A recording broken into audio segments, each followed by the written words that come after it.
2005년 전 국민에게 온갖 욕을 먹으며 시작된 프로젝트가 있습니다. 프로젝트는 완성되는 순간에도 여전히 비난의 중심에 서 있어야만 했는데요. 그런데 지금 이 프로젝트를 두고 사람들의 태도가 180도 달라졌습니다. 탁월한 선택이었다. 성경지면 쩐다. 비난으로 얼룩졌던 프로젝트가 이제 칭찬으로 덮이고 있는데요. 과연 이 프로젝트는 뭐였길래 전 국민을 들었다 놨다 한 걸까요? 안녕하세요. 여러분의 좋아요, 구독하기, 알림 설정에 행복해지는 재미주의입니다. 1999년, 57년 전 한반도에서 멸종된 것으로 알려졌던 황금박쥐가 전남 한평에서 발견되었습니다. 한평 고산봉 일대에서 162마리가 집단 서식하고 있다는 사실이 확인되었죠. 한국에서 영원히 사라진 줄 알았던 황금박쥐가 다시 나타났다는 소식에 전 국민의 관심이 쏟아졌습니다. 복을 상징한다는 동물인 황금박쥐가 다시 발견되었다니 한국에 뭔가 좋은 일을 가져다 줄 것 같은 기분 좋은 소식이었기 때문이죠. 하지만 황금박쥐, 복은커녕 곧 비난의 중심에 서게 되었습니다. 비난의 이유는 세금이었는데요. 박쥐도 세금을 내나? 박쥐와 세금, 이 황당한 조합에 전 국민이 분노하게 된 이유, 이러했습니다. 멸종위기동물 2급 황금박쥐를 보호하고 생태환경 보존에 대한 인식을 제고하고자 한평군은 프로젝트 하나를 기획했습니다. 특명 황금박쥐상을 만들자.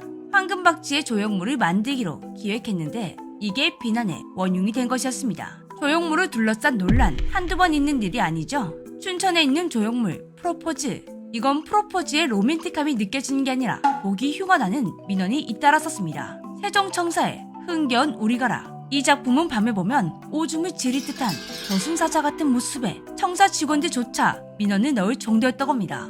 그 외에도 괴상천외한 조형물들이 한국 곳곳에 위치하고 있는데요. 그런데 황금박쥐상은 앞선 조형물들처럼 기계에서 욕을 먹는 것이 아니었습니다. 황금박쥐상은 그 이름에 걸맞게 조형물이 진짜 금으로 제작되었기 때문이었습니다. 2005년 1월부터 순금과 은을 매입, 2007년 5월부터 2008년 3월까지 총 12개월에 걸쳐 황금박쥐상을 제작했는데요. 금값만 무려 27억 원, 은값까지 더하면 30억 원. 2000년대 중후반 조형물의 재료만 사는데 30억 원을 들였다니 혈세 낭비가 너무 심하지 않냐며 전 국민에게 비난이 쏟아진 것이었습니다. 심지어 조형물이 세워질 한평군 내에서도 비난이 폭주하는 사항이었죠.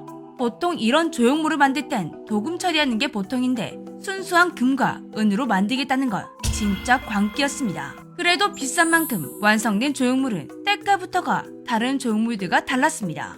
딱 봐도 빛이 나는 박쥐들, 진짜 빛이 나는 거겠죠? 저게 다 금이니까요. 공개 당시 한평군은 엄청난 논란에 휩싸이며 곤혹을 치러야만 했습니다. 심각한 혈세 낭비다. 이거 하면서 얼마나 해먹었냐? 스케일만큼이나 거센 비난이 쏟아졌죠. 그런데 4년 뒤 황금박쥐상의 평가를 180도 바꾸는 희대의 사건이 벌어졌습니다. 혈세 낭비라던 황금박쥐상은 우려와 달리 한평군의 랜드마크로 거듭나게 되었습니다. 국내 관광객들뿐만 아니라 해외 관광객들까지 찾는 나라 대표 랜드마크가 되어버렸죠.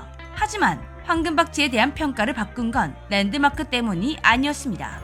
매년 황금박쥐상이 공개되는 시기가 다가오면 인터넷은 이런 글들로 도배됩니다. 군수님 인생 최대 업적. 이게 바로 대한민국의 성견지명. 낭비라던 황금박쥐상의 대반전. 세금 낭비 논란 종결.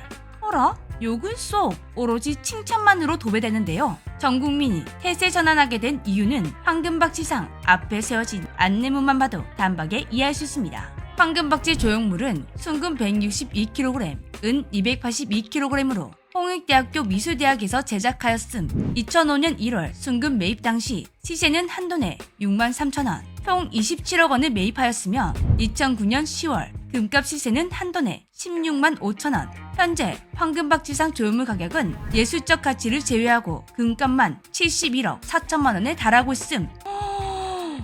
대한민국 금테크 석세스. 4년 만에 금값이 대폭 오르면서 세금 낭비라고 욕을 먹던 황금박쥐상이 오히려 엄청난 투자 효과를 내버린 것이었습니다. 이 내용 아래에는 제작 당시 예상 낭비라는 여론도 있었지만 지금은 우리 군 청정 농업지형을 상징하는 랜드마크로서 귀중한 관광 자원으로 국내는 물론 중국, 일본 등 해외 관광객들로부터 크게 각광받고 있음.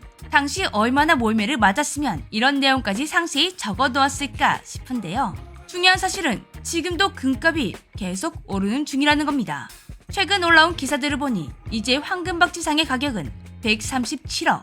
그리고 황금박쥐상을 만들고 남은 금 19.31kg과 은 8.94kg으로 제작한 오복포란 역시 가격이 훌쩍 뛰었습니다. 2010년 6,600만원의 제작비를 투자해 만들었는데 현재 시가는 16억 원.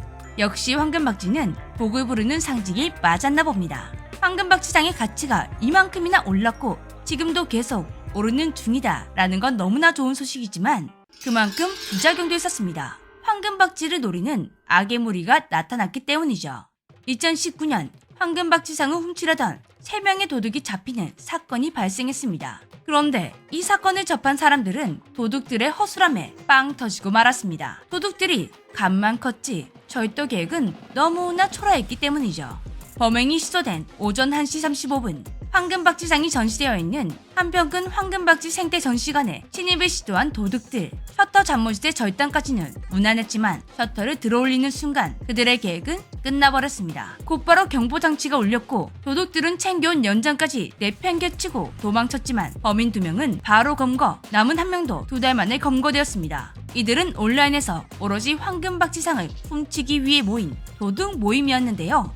사람들은 이 도둑들의 범행 계획이 알려지자 그들이 셔터를 열고 무사히 침입했다 해도 황금박쥐상을 훔치지 못했을 거라며 비웃었습니다. 도둑들이 챙겨간 연장이 절단기와 해머뿐이었기 때문이죠. 절단기는 잡물쇠를 풀 때 잘 사용했다지만 해머는 정말 택도 없는 장비였습니다. 이건 황금박쥐상을 둘러싼 유리를 부수기 위해 챙겨간 것이었는데요. 하지만 범인들이 이걸로 아무리 유리를 때렸다 해도 유리는 부서지지 않았을 것입니다. 그건 방탄유리이기 때문이죠.